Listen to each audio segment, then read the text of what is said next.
What's up, guys? Welcome back to the channel.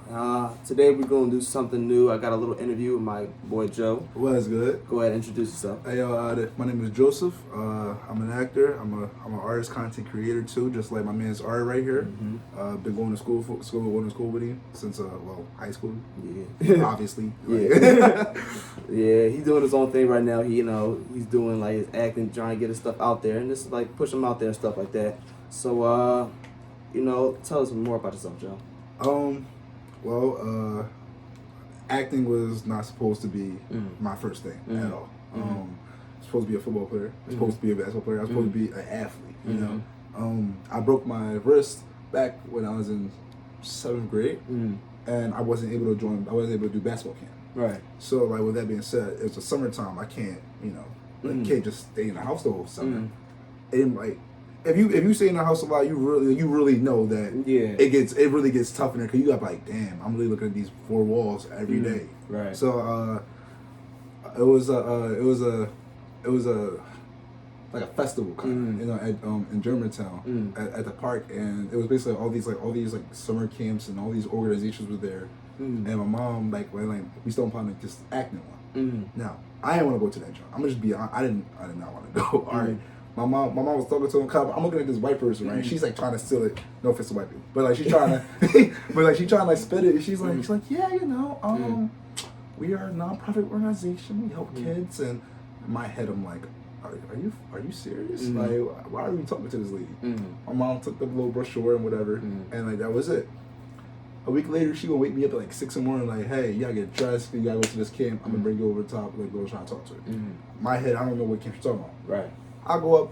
When I tell you I'm the only black person around all these white people, I lied to her. It was like 35 kids there, and I'm the only black person. Right. Like it was like a flashlight. You know how like all these like just lighting out like the one shadow in the back. Like, it was literally that. So I'm like, and it was a culture shock. It was. But like that like. This is like really impactful for you. Yeah, it was because like, it was different. I literally watch grown people, adults. I'm trying not to curse as much, but grown adults, I watched them go up and like be silly, act like they weren't themselves, like literally embody something that they wasn't. They embody a different person, a creature, and it just and it blew my mind, because like in my head, every time I talk to my teachers, my teachers will always tell me that that literally like you can't be anybody else but yourself. Right. But I'm here and I'm watching these people literally be anything else but themselves. Like someone being a giraffe or something. Exactly. Like just random stuff. I seen them crawl, like get down like a cat, the shoulder wise, or get real postured up like they're from England. It just, but like it blew my mind, because like you can't tell me that I only can be limited to myself. Right. When literally I'm watching people be limited to like nothing. Like their limit is nothing. They are literally anything that they want to be, and they make it feel like they are too. And for a first week, I didn't do anything. I swear, I literally sat down against the wall with a book in my with like a composition book, and in the book I was like writing, like sometimes it was poems, but most times it was being like, so it is 3:30 in the afternoon. The camp just ended. Thank God I made it through this day. It was it was one of those things. But my movement teacher, who's a great friend of mine now and everything, that her name is Natalie. She told me that she brought me to the office and she was like, listen, just try it, right? If you don't like it, I won't force you to do it. You can sit out as many times as you want to, whatever. I'm like, this thing is like that, because like I know I'm not gonna. I'm watching y'all do all this weird stuff. I'm not gonna like it. Right. I fucking loved it. Loved, like, dude, it blew my mind. And then when the shows finally came, and it wasn't even like performing in front of people that made it worth it. It was made so that everybody believed in this story, that we were performing. Right. That's what made it worth it. It literally was something. It was something that wasn't true, wasn't real at all. That we just made real. We put life into something. We put life into words. Right. And I was like, yo, I want to do that for the rest of my life. So it's like inspirational for you. It sparked me right there. Yes. Okay. So like, what do you think was like your greatest takeaway from that? My greatest takeaway was to buy in. to not think anything is like crazy. You know, not think like I'm sorry, not think anything is too crazy to make it real. You know, like because like it's craziness as in itself. You know, like it's like public speaking is one thing. You know, public speaking, that's a lot of anxiety you gotta go through and just whatever. But to be able, but like you're still speaking as yourself though. You know, you're still coming from a place of view. Yeah. Which is why some public speakers are able to just like you know, fully do it, because then they're just confident in themselves. They're into themselves. Like they're prepared. With acting though, it's like you have to be in front of this crowd that has to hear you. But then you're also not yourself though, right? You have to be someone else or something else. And you have to like try to communicate still to the audience and tell the story, which is craziness all into itself. So like my biggest takeaway was to buy in, you know, to accept that craziness of it all and to thrive in it. Okay, all right. So like, I know you're like really good from like what I've seen and like seen you do and stuff like that. I'm not trying to disappoint you. Like you are good at like, from stuff we used to do back in high school and stuff like that. But like, you've been in some productions and some plays and some stuff like that. So, what are the most interesting things to you, like in sort of like plays? Or are you more interested in plays, films, commercials, trailers, movies? Like, what are you like? That's a tough question. You can list it if you need to. I mean, I might just have to. Like, I will. Okay, what I'm most comfortable in is theater. Theater. Like I said, like no matter if I'm on stage, you know, it's your one shot. Right. You know, like you're in front of the audience. Don't mess it up. Right. That's what you're practice for. Like you literally practice to get to this spot to perform this. I'm most comfortable with that because that's what I've been doing though. Film. The film, on the other hand, I love the aspects of film, because film you can do a shot over and over again and like literally get like different angles of your facial expressions of things, you know. And if you mess up, guess what? Cut that, start a new one. Yep. So, but the difference between theater and film is that theater, I was always told to jump into character. It was always big, like big body movements. Make sure you get like because you have to convey this to the audience. Yeah, the audience member might have a really cheap seat all the way in the back, right?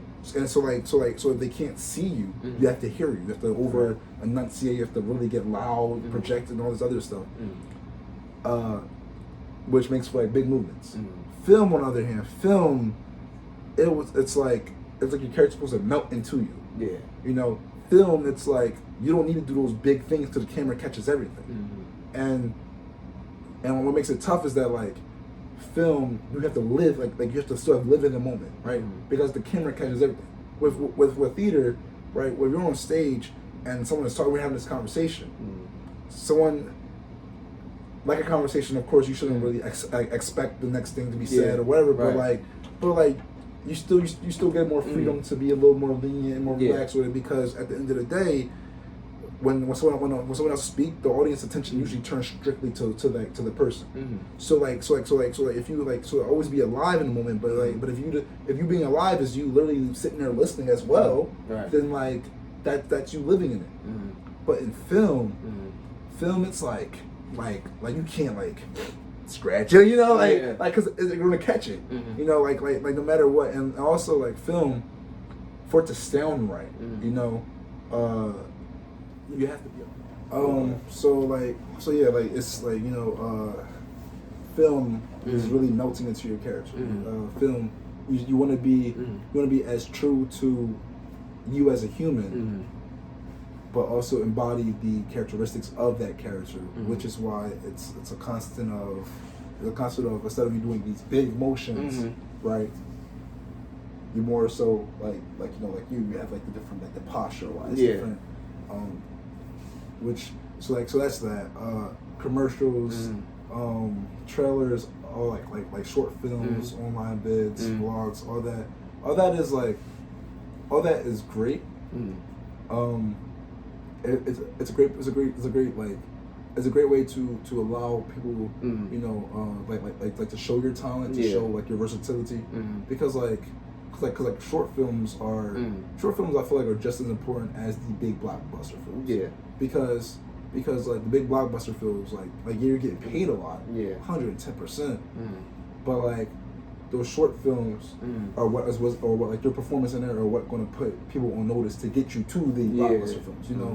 And like and something that I had to personally like really get into myself with is that like it's not all going to come just at this one time, you Right. know. It's like cause some artists are just like, I will only do this and this thing. Like that's how some people are, you know. Right. Me personally, I'm like, I love the art. I love I love the action of acting. You know, I love the getting to talk to the set people. I love to get to talk to talk to the writers. It's just like being around that. You know, being around the process of creating something. And so back to what you're saying, since I'm getting off topic now. Yeah, go ahead. Definitely theater first. I just have a love for theater. You know, like film, you can mess up. Yeah. Theater, dude, you're on stage with a live audience. Mhm. Mess up if you want to. Yeah, but that's it. It's Like, it. like once that moment passes, it's Yeah. past. You can't be like, guys, hold on, can we just take a back real quick? Like, no, you can't do it. You gotta be on top. You Yeah. know, and like theater, man, set pieces. Set pieces. I've built some set pieces. I've torn a lot of set pieces down. But the one hardest thing about theater is that like if you can find a show where you don't move your set piece, that's lovely. I haven't found that show yet. It's always been like constant moving of those set pieces, right? Which can be either really cool or it could delay the whole show, right? And when it's really cool, like Broadway, I went to see Wicked, and one thing they did which blew my mind was that literally in the middle of their scene, like the song or something, you literally could see the set piece, like the actors would literally be moving the set pieces, right? And like getting into like formation of the next scene while it's still in the front scene, right. but it wasn't like where like you're like, oh my god, what is that? It was all so smooth, right? And it blew my mind because those set pieces are heavy, right? Like they're heavy. They're not a one person thing. Like it's really like 7 to 8 people, and they're like, okay, you push this way, I push this way. Then you have to really try to anchor it, and then you have to make sure it's set on a set, because like we have like set tape, that like spike tape, which you was like put down to let you know where you want to put the set pieces at. And you have to take into all this account, not including the dancers that are dancing, the singers that are singing, the lights hitting you in a different way, because the lights hit you in the eye, that shit hurts. Like you just like look up, like it hurts, man. Right. So it's like all this into account, and like I feel like theater just has just like your home. Yeah, that's right here. Okay. Which might bite me behind later, because I do plan on doing a lot of movies and TV shows. Yeah, of course. But like, I mean, look at like a lot of the famous actors out here. They started in like Broadway and doing theater and stuff. Now they out here doing. And then I heard doing these big films like they go into Nickelodeon. That's something small, but still it's something big. Like yo, Ariana Grande. Yeah. Like her voice is what really like set her apart off the show. Yeah. But her acting as that character. Oh my god! Like, it was just like it's that piece there is also what landed her in a couple other shows. Right. Same as Cat. Like spin-offs and all this other stuff. Even thinking about like Leon Thomas, like he played Andre. So, like he started off as, I think it was one of the people in the backyard against. Like he started off as that. Like I think it was Tyrone, and then he grew, and then he did some of the. He played in The Lion King, I believe, on Broadway, and then he went into Victorious. Now it's something bigger and better, and like it shows how different things they lead to better opportunities, and how you just gotta take advantage of those opportunities. Yes, sir. And like I really admire about you, bro, is that you actually go for everything. Like if it's something out there, you see it and you want it, you go after it. And I like a lot of people don't have that, and like I admire you for that, that drive and everything. So what plays and like theaters and like stuff like that what have you been in? Like what I've been in? So most of them were original plays with a theater company called Yes and Collaborative Arts. It's a nonprofit organization. I was definitely one of those kids who couldn't pay the full thing. Right. Like not even close. The full pay is like damn near like $700, dude. Dang. Guess what I paid? How much? Not a damn penny. Dang. That meant a lot. You know, it meant a lot because when I really started to enjoy it, it just kind of like, you know, I realized that this is what I want to do, but this is my only outlet. Right. But also like, I can't afford it. And they were like, it's fine. Like they believed. They took that chance and they believe in me. You know. But I performed at like Eastern University, which is I'm not gonna lie, I really love that. I really love that theater. That was like that was damn near a second home. For college, I spent so many hours there. Snowstorms, everything. Right.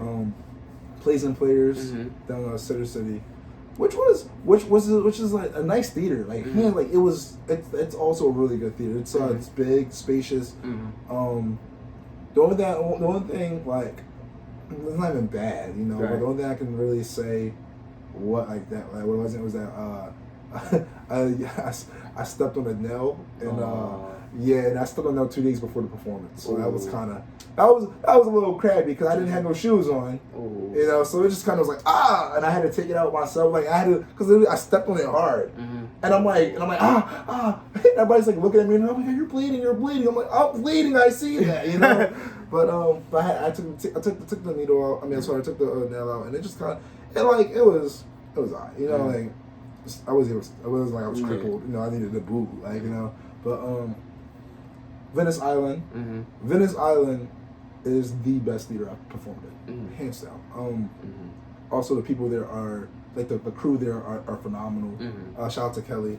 Shout out to you, Kelly. You know, you out there. She was the lighting director, the lighting coordinator. But like Venice Island is the most beautiful theater I've been in, like performed in, been in, you know. And like they also have the pic of me like in one of my shows hung up, which is pretty dope. So I've been to the Wilma Theater. I haven't performed there. I really want to. Like if I can secure a spot and a play there, oh my gosh! Because like the Wilma Theater, it's beautiful as well. It has like it has so much space that you can really the set. I've seen some crazy set pieces. I've seen a 50-foot ramp literally go like this just as a set piece. And that it literally was on a big diagonal 50-foot white ramp. Wow. But the fact that it was white, they took the lights. And what they did with the lights is that when the lights changed to red or blue, the whole ramp would change. That's amazing. Blew my mind. Literally what happened was that like people that would like die and would get caught in this place, like what happened was that they were almost like it was basically like a opening at the top of the ramp, right? And they'll open it and then like just like slide down, like roll down the ramp, and then like they'll like run up the ramp trying to get out and it like just slide down. It was just like they just used it to its full like potential, and I just was like, oh my gosh. Actually, that was a original play too. That I'm talking about the ramp. I can't remember the name for my life, but it bothers me because like, dude, it was amazing. But plays that I've been in. There's one called The Fall, which like a short summary. I'm not trying to overdo it, but a short summary. It was a creation. It was a creation tale. Right. But it took all the multiple creation myths and like throughout history and merged them together. And what happened was that you know how Cain and Abel, how Cain killed Abel. Yeah. And this though, it was like Prometheus who was set out overseas in search of fire. And like the god at the time, or the goddess at the time, Elah, she took fire away from man because man was. We were killing each other. We were violent, you know.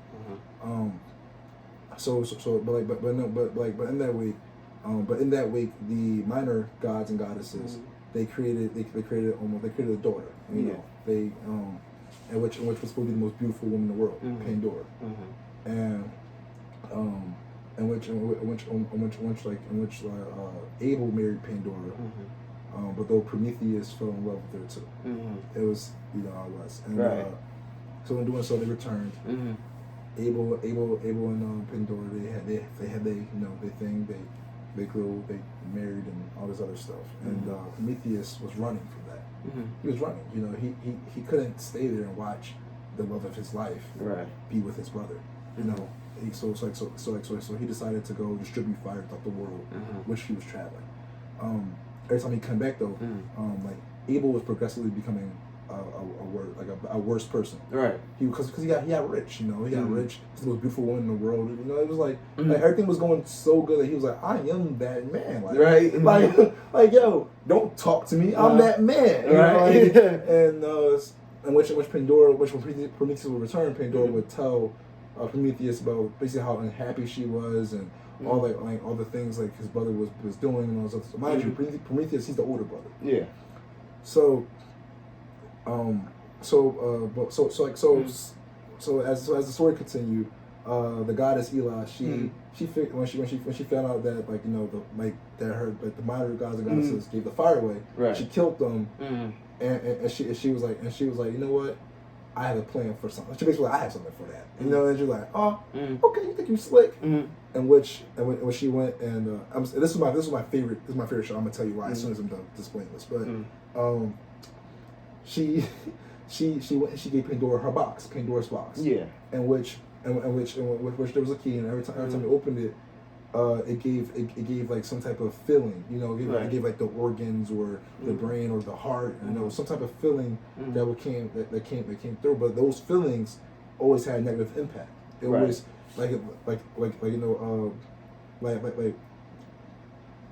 for example, the heart, you can feel forgiveness. Right. You can also feel jealousy. But a lot of humans would be feeling jealousy, which will create more wars, more fights, more destruction. So towards the end, Prometheus. But here's the thing: Prometheus opened the box, and when he opened the box, I was Prometheus, by the way. Okay. When he opened the box, he got that feeling of it was jealous. He was jealous of his brother, how his brother can have the love of his life, but also treat her in the way that he's been treating her. In which he came in and he ended up killing his brother. Right. And then after that, because he's like, I did it for you, and she's like, you're crazy. So he ends up killing himself, which was like, wow. The story itself, just watching him perform. And here's what be the best. Here's what be the best show, hands down, in my opinion. It was all mask, and it was narration. So the story's being told by narration. It was pre-recorded. Someone just telling the story. So all we had to do was put the mask on and show it within our bodies. There was multiple dance scenes in it. The lights hit perfectly. It had original music in it. Wow. We went to Delaware and we competed in a competition with it. Okay. And we won. I think 12. No, we won. Sorry, I'm lying to you. We won I think we won 9 awards. Okay. But it was literally double the amount of any other company that was there, as well as we were the youngest by a lot, because it was still a high school portion of it. So that's amazing. That is truly amazing. Just list off the other ones. I won't get detailed. I'm just telling that. But it was The Fall, Paper Trails, Planet B. My gosh, where's the other one? The Other. Stuff like that's the only thing I can remember off the top of my head right now. But that's fine. But I guess as you can see, you're really invested in a lot of stuff you do. Yeah. You put your heart out and you put your body out and you perform and you go out to the max. And Mike, I know right now you just did a monologue. And you say you tagged somebody. Who was it? Joseph Morgan.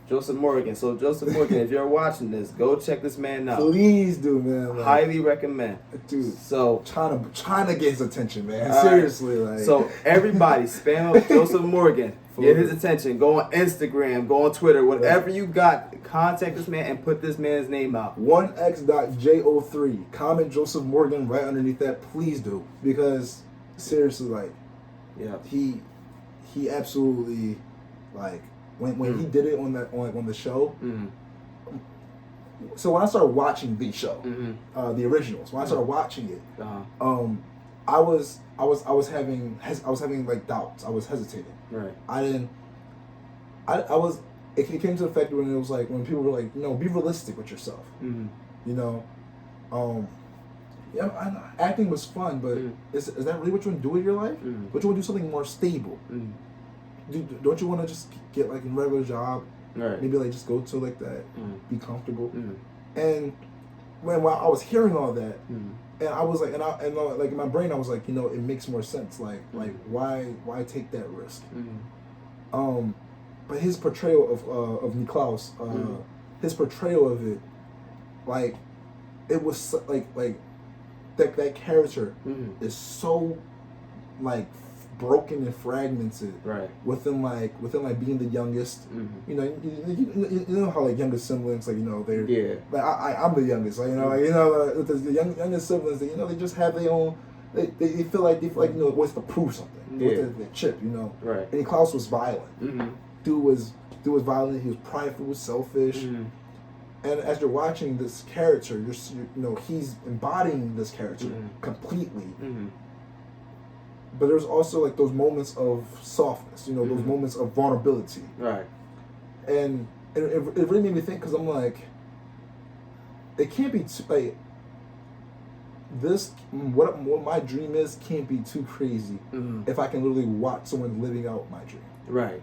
If I can see, if I can see my like if I can just see something, whether it's like a mentally picture or even like just like I'm seeing it in reality, then it can't be like crazy. It can't be it can't be impossible. Right. It can be achievable. It can so like and disclaimer, because I know this is gonna sound weird, but like Elijah was really my favorite character of the show. Elijah's the older brother. He usually carried the finesse. He usually watches out for his younger brother Niklaus a lot. And in that monologue, just to give context, Elijah was dying, and which is why that monologue it showed emotion from Klaus that you didn't know he had, which was amazing to me because you're watching this character talking about ripping hearts out and stuff.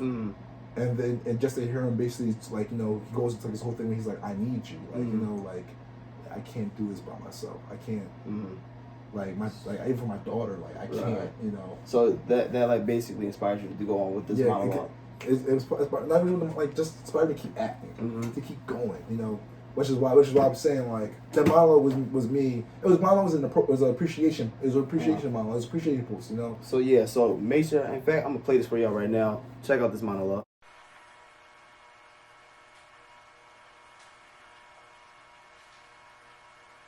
We were innocent once, Elijah. This bloodlust was forced upon us by our parents, turning us from prey to predator. We are the demons lurking in the shadows. We are the savage villains told to children as fairy tales. But not to my daughter. Not for hope. To her, we are the knights in shining armor. But without you by my side, brother, I just don't think I can survive my own love for my daughter. I need you. I need you, Elijah. The monster in me can only be checked by the monster in you. And only together can we defeat our demons and save our family. Yeah. So taking all that to account, when Niklaus realized, like, holy, I might lose my brother. Like, that was like I lost my brother. So it really it kind of hit home too. Yeah. Because like if I could go back right now, I would tell him. Just being real, I would tell him, like, yo, don't do this.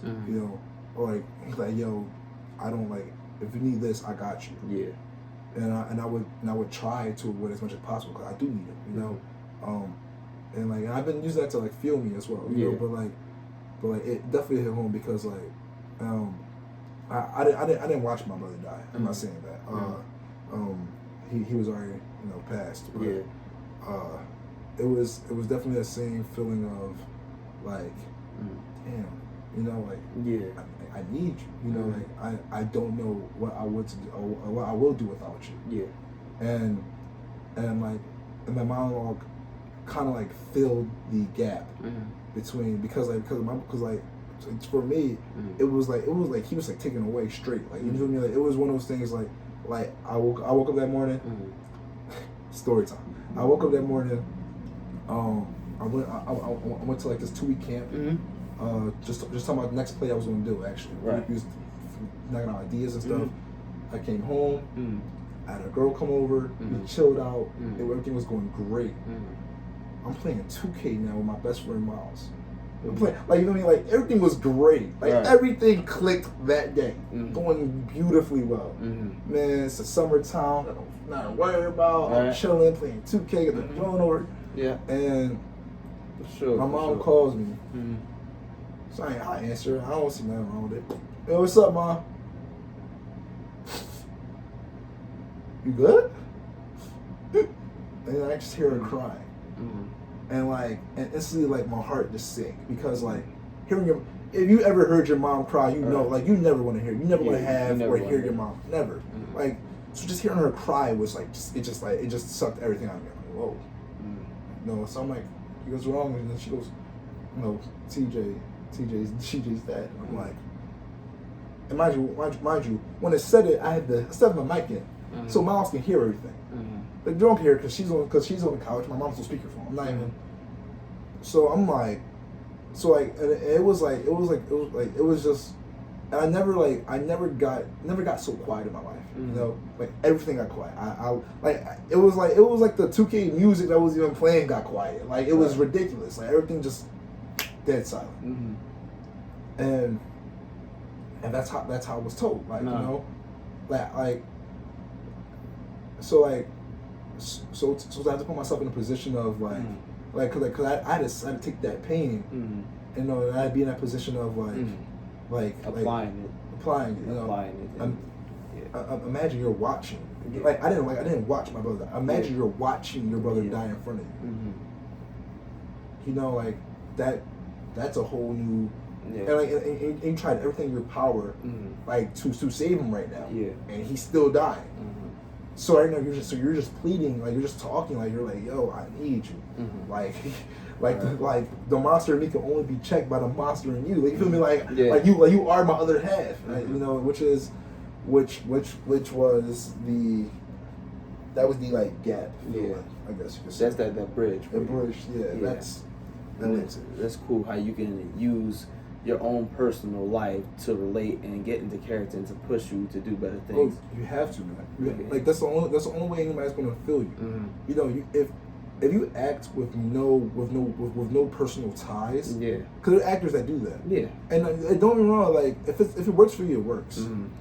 But like, it's not authentic. You know, like you understand one thing that makes acting so powerful. And people get caught in like the money of it and how quickly this can happen and how big this might get. What makes acting powerful is the fact that you have to, like, expose yourself. You know, you have to make an emotional connection. Be authentic. Be authentic with it. And that is the beauty of it. You know, that is the beauty of like still trying to, like, have yourself within in a different character, within something entirely different, a whole new world, a whole new scenario, but also to make the connections with yourself, because we all have feelings, we all have felt a spiral of emotions. You know, like feeling rejected. We all know how it feels to be rejected, but we all know that there's more than just one feeling when you're rejected. Right? Might be disbelief. What? Right. It might be anger. And how do you? From anger, it might evolve to embarrassment. Like, you don't want to look at something. Right? It's like the one thing about doing with feelings, because with feelings you feel multiple feelings just in one. You know. and having to just make that connection, that bridge. Right. You know, that is what truly brings life to a character. Right. Because you can't breathe life into a character that doesn't have any life. Mm-hmm. To play, you know, that's humans. We want to connect. Yeah. As humans, we want to connect. Yeah. So, but like to want to connect, there has to be something to connect Something to. to connect to. Right. That makes sense. Yeah. Well, you know, Joe, thank you for coming out, taking time out to come out and Thank you talk for to people. asking questions, dude. Seriously, thank you for having me out here. Thank you guys a lot. Appreciate it. Seriously. Mm-hmm. You know, guys, I will be posting his Instagram in the description down below. So go check him out. Go check out the monologue. You're going to see it in this video, but check it out on his page. You know, spam up, guys. For real. Joseph Moore. Joe. Yo, I was about to still be seeing you. I'm so hurt. listen, you guys, really get him out there. Like, come on, he's a black brother coming up in the street, you know what I'm saying? But no, for real, like, get him out there, push him. We trying to get everybody, you know, to reach their goals and, you know, expand their horizon.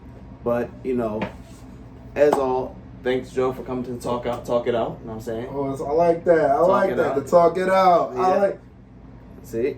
Yeah. We had to do that, but, you know, yeah, so, oh, yeah, before I forget, guys, there is the 500 subscriber giveaway that is coming up.